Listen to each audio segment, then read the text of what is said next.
There's something many women find hard to admit, but it becomes impossible to ignore when you see it on your pillow, in the shower, or when brushing your hair. Your hair is no longer the same. It's not just that it's falling out more than usual, it's thinning, losing volume, and looking dull and lifeless. And of course our first thoughts are, it must be stress, maybe it's my diet, or perhaps I need a new shampoo.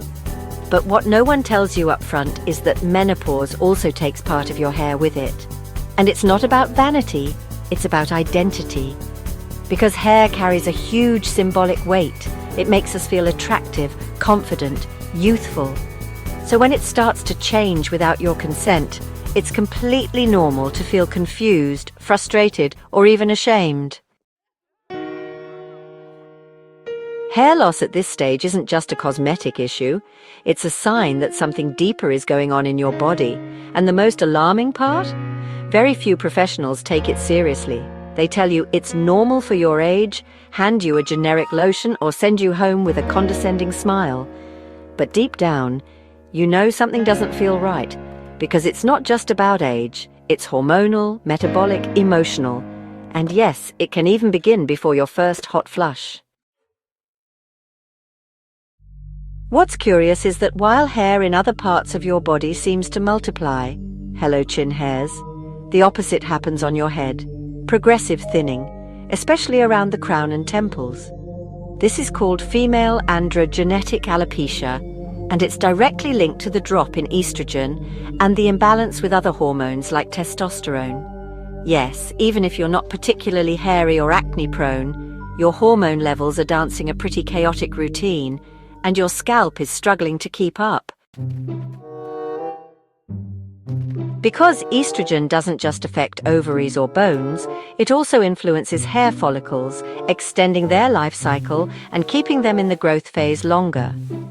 When estrogen drops, that cycle shortens and your hair enters the shedding phase faster than it can regenerate. And it's not just about the amount of hair you lose, but the quality. Many women notice that their hair no longer grows with the same strength. It becomes finer, more fragile, more prone to breakage. And here's a detail that's rarely mentioned: the state of your scalp. Just like the skin on the rest of your body, your scalp also loses hydration and elasticity during menopause, and that directly impacts hair health. Sometimes the problem isn't with the strands you can see, but with what's happening underneath, in that dry terrain that no longer nourishes like it used to. But perhaps the hardest part of all is how invisible this process is to others. You look in the mirror each morning and notice subtle but constant changes. Your ponytail isn't as thick. Photos show your hair looking flatter. No one else seems to notice, or so they say. But you do. And that feeling of I'm fading is hard to explain, because you don't want to sound shallow, but you also can't ignore what you're feeling. It's like slowly saying goodbye to a part of yourself, and no one prepared you for that. So in a desperate attempt to stop the shedding, many women end up spending a fortune on miracle products, sulfate-free shampoos, tonics with unpronounceable ingredients, ampules that smell like a chemistry lab. Some help, some don't do a thing, and a few even make things worse. Because what almost no one tells you is that if you don't address the internal causes, it doesn't matter what you put on the outside. It's like watering a plant with scented water, when what it really needs is fertile soil. Without hormonal balance, the right nutrients, and a healthy scalp environment, no magic formula will work. And here comes another unexpected twist: the influence of your scalp's microbiome.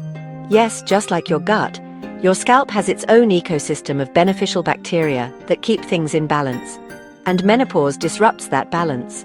Increased cortisol, the stress hormone, changes in pH, reduced natural oils. All of that creates an environment more prone to inflammation, sensitivity, and shedding. That's why some women start to experience itching, flaking, or even dermatitis they never had before. And of course, the more you scratch or irritate it, the more you unintentionally weaken the follicles. It's a vicious cycle that often goes unnoticed. And as if that weren't enough, there's one more forgotten factor in all this: blood circulation. As we age, blood flow to the scalp decreases, and as you might know, hair needs a constant supply of nutrients and oxygen to grow strong and healthy. If that flow is reduced, whether due to high blood pressure, a sedentary lifestyle, or just natural aging, the follicles receive less fuel and switch into energy-saving mode. The result? Weaker hair, slower growth, more persistent loss. That's why what your hair might really need isn't another fancy cream, but more movement, scalp massages, exercise, even yoga poses that help direct blood to your head. And since we're on the subject of nutrients, it's vital to understand something that rarely gets enough attention: the role of specific minerals and vitamins at this stage. Iron, zinc, biotin, magnesium, B vitamins, and omega-3 fatty acids aren't just nice extras, they're essential building blocks for hair regeneration. But the bad news is that many menopausal women are deficient in several of these, whether due to poor absorption, restrictive diets, or simply because the body no longer processes them efficiently. And here's something even more surprising. Even if your blood tests come back normal, those levels may not be high enough to support hair regrowth. There's a big difference between being within the lab range and being in your optimal range, and sadly very few doctors take that into account. Now, what about the emotional side of all this? Because yes, hair loss has a strong emotional impact, and not just because it affects your confidence. Chronic stress, the kind so many women carry silently, causes systemic inflammation and disrupts the function of the hypothalamic pituitary adrenal axis, which directly affects the hair cycle. Put simply, when you're stuck in constant survival mode, your body decides that growing hair isn't a priority. It says, this can wait. And of course, it might take weeks or even months before the consequences show up. But by then, you're already exhausted from trying to make sense of it all. So here you are, standing in front of the mirror, wondering if there's a solution, if something actually works, if there's light at the end of this hairy tunnel. And the answer is yes. But it's not quick or superficial.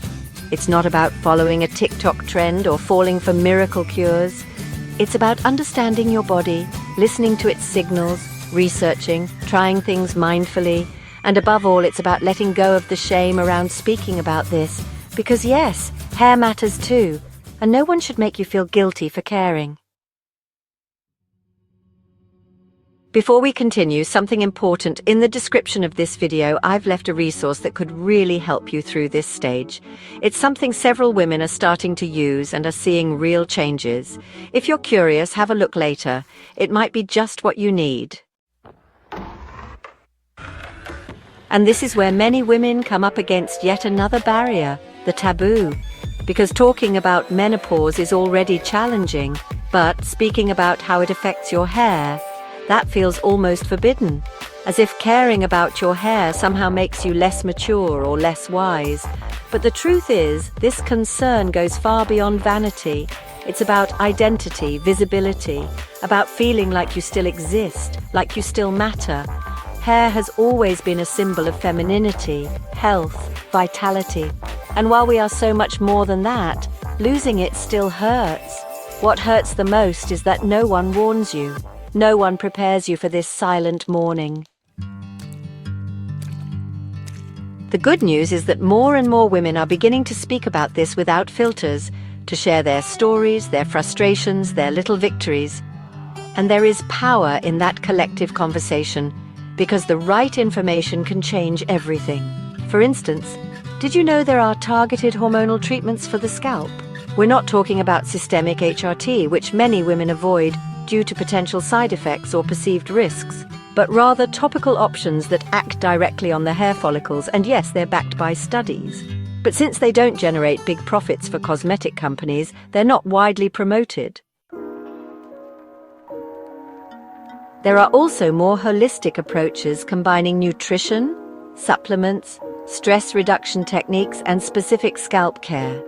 It's not the quick fix we all wish for, but it's a realistic path to not only regain your hair, but also reclaim control over your body And that has a huge impact on your self-esteem, because when you stop feeling like a victim of the changes and begin to understand them, everything shifts.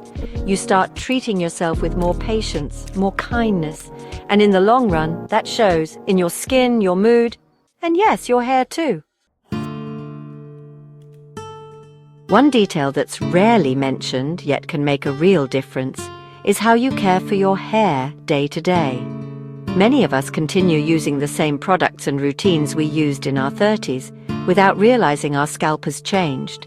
A harsh shampoo, an overly hot hairdryer, or even a tight hairstyle can worsen shedding. Menopausal hair needs less friction, more hydration, and less mechanical stress.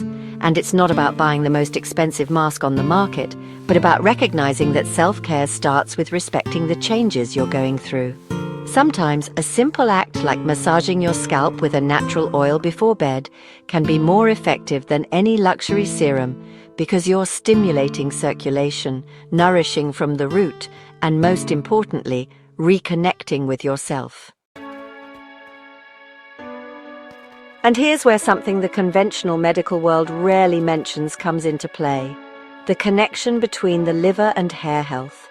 Yes, it might sound odd, but the liver is responsible for metabolizing hormones, among many other functions. If it's overworked, due to stress, poor diet, medication, or environmental toxins, it can't do its job properly, and that directly affects hormonal balance. That's why many women who begin supporting their liver with adaptogenic herbs, anti-inflammatory diets, or simply by drinking more water, start to see improvements not only in energy or digestion, but also in their hair. It's as though the body begins to find its rhythm again. But of course, no one tells you this because we're used to treating symptoms, not root causes. And speaking of roots, there's another powerful one that honestly few women talk about: the emotional root of hair. It's really no coincidence that in so many cultures, hair is linked to personal power and inner strength. Hair is what comes from within. It's what we show to the world without any kind of filter. So when it falls out, many women feel like they're losing more than just hair. They're losing part of their story, even their essence. That's why it's so important to allow yourself to feel what you feel. Cry if you need to. Talk about it, share it. Because while you keep it hidden, the weight just grows heavier. But when you express it, when you connect with other women going through the same thing, everything changes. You stop feeling weird or alone, and you begin to heal from a different place. Of course, there are still moments of frustration. Days when it honestly feels like everything's just getting worse, that the treatment isn't working. That, well, nothing will ever change. But I promise you, so many women have gone through that tunnel and come out the other side. Not necessarily with a full head of hair like in the adverts, that's not always realistic, but with a renewed version of themselves, with a new relationship with their body, their image, their story. Because losing your hair can also be an opportunity, a call to let go of old pressures, to redefine what beauty really means to you, to focus on what truly matters. And interestingly, when you stop fighting against yourself, when you start listening honestly to your body, it often responds. And yes, that includes your hair. If there's one thing I want you to take away from all this, it's that you are not broken. You are not alone. And most importantly, you are not overreacting. Your concern is valid, your pain is real, but so is your power. You have more tools than you think, more strength than you realize, and more options than you've been told. And if something in this video made you feel understood, supported, even just a little freer, then it's all been worth it. Because what matters isn't just having more hair, it's feeling like yourself again, feeling alive, feeling at home in your own skin. And if that journey starts by looking at your brush and saying, "This doesn't define me, but it matters," then you're already moving forward.